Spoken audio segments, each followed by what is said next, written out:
Ay mga ka-reels, magluluto pa lang pala ako ng beef steak.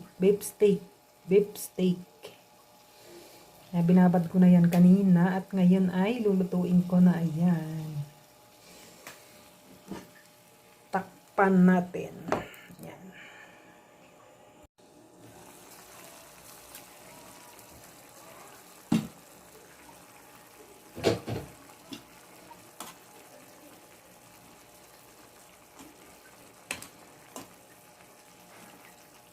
Hindi ko yan guys ilagyan ng tubig.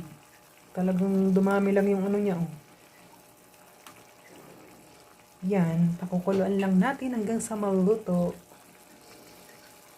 ng ating beef steak. Ating sibuyas na ilalagay mamaya. Ayan. Ayan guys, sabihin natin ng sibuyas. Sarap maraming sibuyas.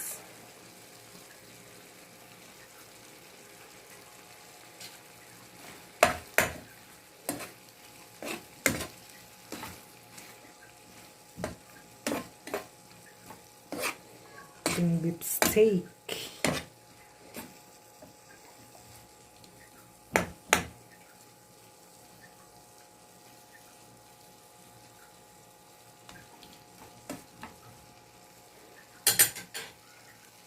Ayan na guys ang ating beef steak. Atin lang anuhin ng konti para maluto ang sibuyas. Konti lang.